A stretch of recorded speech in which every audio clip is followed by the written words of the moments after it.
देश प्रदेश की सभी ट्रेंडिंग न्यूज अब सीधे आपके मोबाइल पर। अभी सब्सक्राइब करें और बेल आइकन दबाना ना भूलें। नरेंद्र मोदी जब से प्रधानमंत्री बने हैं तो सेना के अंदर भी एक अलग ही शक्ति देखने को मिली है।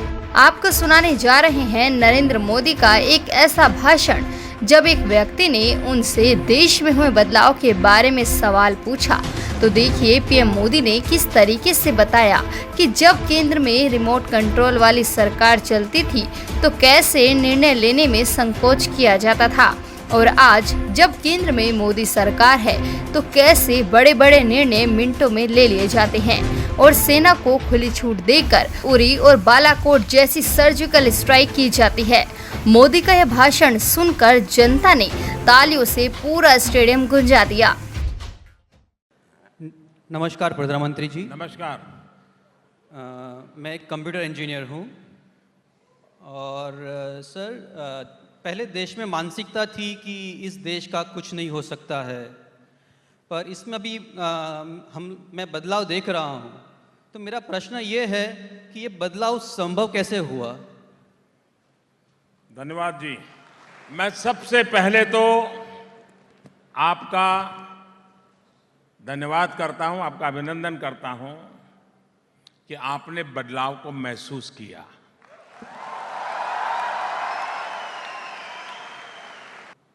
ये बात सही है कि सबसे पहला जो हमने काम किया है, इस देश में हम लोगों के दिमाग में पिछले 10 साल में, यानी मेरे आने के पहले वाले 10 साल, 2004 से 2014 जब रिमोट वाली सरकार चलती थी,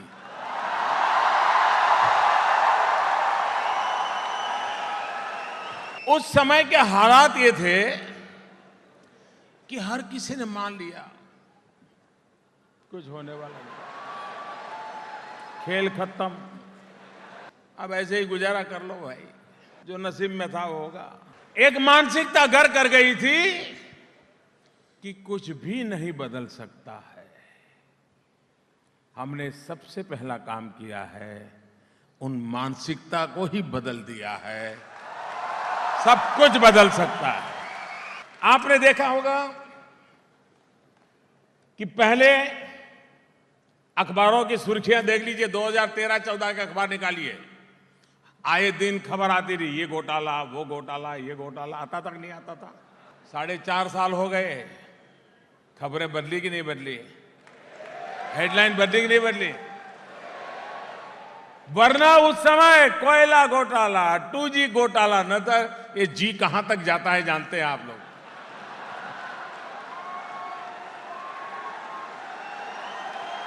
26/11 हुआ था, याद है? 26/11 याद है ना? मुंबई में आतंकियों ने हमला किया था, फूल चढ़ाए, मोमबत्तियां जलाई, श्रद्धांजलि दी गई, और हमारी सरकार के दरमियान उरी हुआ था।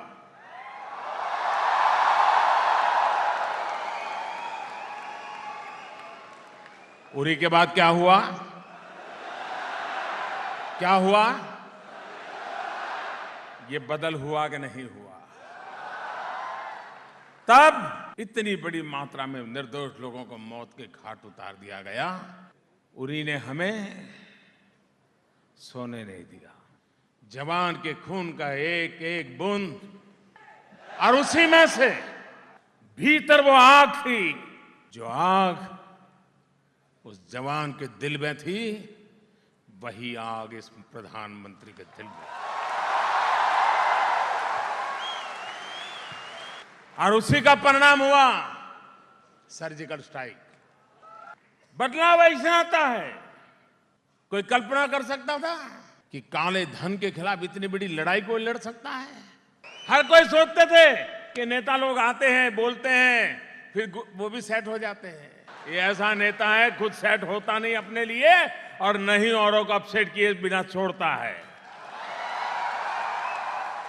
नोटबंदी के बाद 3 लाख कंपनियों को ताले लगा दिए, 3 लाख कंपनियों को। अगर किसी एक कंपनी को ताला लग जाए तो बहुत बड़ा पुतले जलाने के कार्यक्रम हो जाते हैं। 3 लाख कंपनियों को ताले लग गए, चूं तक आवाज नहीं आ रही है, क्योंकि सब हर हर कोई किसी न किसी पाप से डूबा हुआ था।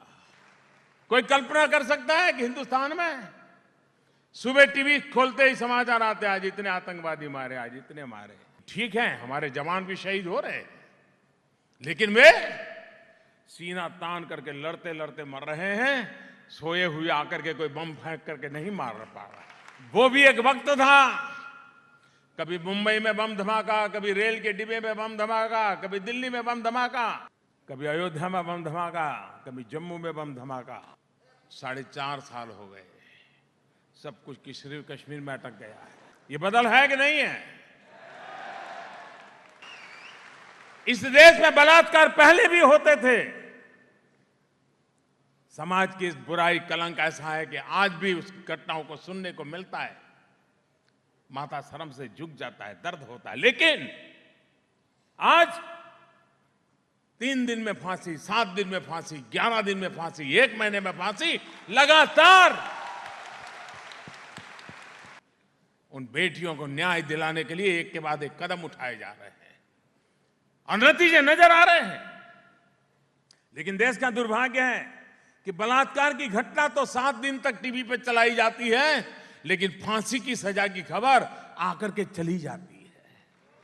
फांसी की खबर जितनी ज्यादा फैलेगी, उतना बलात्कार करने की विकृति लेकर के बैठा हुआ आदमी भी डरेगा, 50 बार सोचेगा।